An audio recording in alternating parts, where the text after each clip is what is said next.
Jojo Rabbit is a comedy drama written and directed by Taika Waititi. He also stars in this film as Adolf Hitler, an imaginary friend to the title character. Played by Roman Griffin Davies, Jojo is a 10-year-old boy in the Hitler Youth movement, whose entire world gets flipped upside down when he finds out that his mother, played incredibly by Scarlett Johansson, is hiding a young Jewish girl in their crawl space. Though the young girl, played by Thomasine McKenzie, taunts and tricks him at first, the two develop an unlikely familial connection in bleak and ironically hilarious circumstances. I have to give Waititi credit concerning this film. After directing the critically and commercially successful Thor Ragnarok, as well as its up-and-coming sequel, it's nice to see this indie director not get comfortable in the safety of blockbusters and instead return to something a bit more daring. And daring it is, as this isn't an easy story to tell. Mind you, comedies on the Nazis have been done before, but to have this one be at the perspective of somebody in the Hitler Youth movement, as well as it be a compelling coming-of-age story, it takes an incredible amount of talent to pull this off, and Waititi demonstrates why he is the man for the job. Despite being a member of the Nazi Boy Scouts, Waititi still creates a sympathetic, even compelling character out of Jojo, and the biggest way he does this is by the fact that Jojo is a kid. He has dreams, he has anxieties, he can be crafty and he can also be naive. Despite being under the influence of the Third Reich, there's a strange relatability here. We were all children with big dreams and silly fears, and we can relate to his because Jojo is very childish. It just so happens that his dream is to be the right-hand man of the Führer, and his fears are based off of the cartoonish inaccuracies of the Jews. It's the way these dreams and fears are represented that made Jojo interesting and humorous. For example, he takes his dream of being Hitler's personal guard so seriously that he actually tells his other friend Yorkie that he's actually his second best friend, as Hitler will inevitably take first place. There is some truth to this given the fact that his imaginary friend is a cartoonish and childish version of Hitler, who he goes to when seeking advice on how to handle certain situations, such as what should he do with the young Jewish girl living in his attic. After a couple of attempts to try and intimidate her, and him failing when she proves physically and mentally stronger than him, the two learn to live with each other. First out of the fear of being found out by the Gestapo, but then it turns into a brother-sister type relationship, where they realise how much they need each other.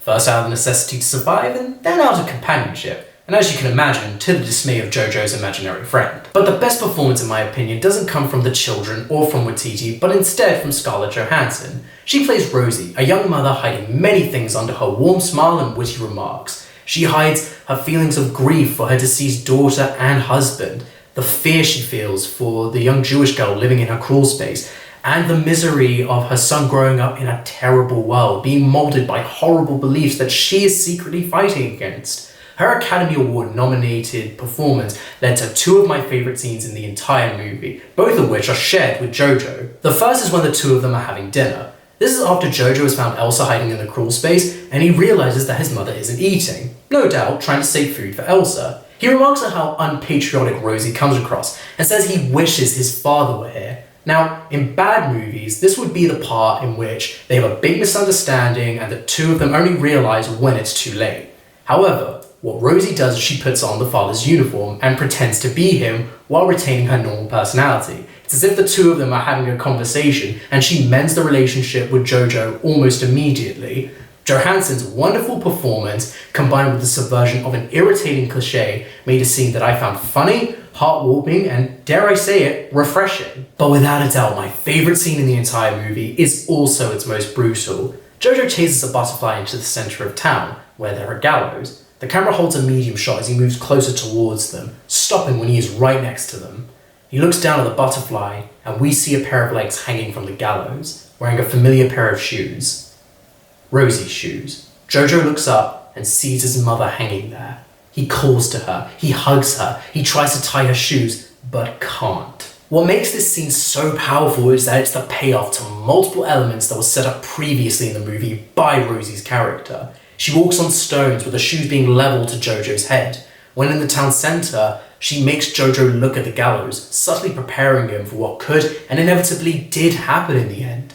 When at dinner, she makes up with him immediately because when her fate was closing in, she didn't want the last moments that he shared with her to be negative. She remarks with Elsa that she feels her son is growing up too fast, but recognises that he needs to, given the terrible period of time that he is growing up in. All these actions culminate in the scene of her death, in which we understand why Rosie was so sweet yet secretive. She was such a well-written character that, combined with Scarlett Johansson's wonderful performance and the sweet and upbeat tone of the film, that the scene feels like a betrayal. However, it forces Jojo, and to a lesser extent us the audience, to grow up and accept the harsh realities that are actually occurring. These harsh realities are also conveyed through the interactions that Jojo has with the Gestapo, the Hitler Youth Movement, and his second best friend Yorkie, who's impossible not to love. Nothing makes sense anymore. Yeah, I know, it's definitely not a good time to be a Nazi. The film does a brilliant job of balancing these scenes with comedy on the surface while hiding sinister undertones beneath them. It's funny to see the Gestapo salute everyone in a room tediously, but there's an unbearable dread that Elsa might be caught. It's amusing to see kids cheer at the prospect of burning books, but it's terrible to think that Hitler ordered the destruction of material that didn't agree with the Nazi regime. It's hilarious to see Yorkie drop a rocket launcher and to have it destroy a building by accident, but it's horrible to think that these children were not only exposed to weapons, but were being made into weapons.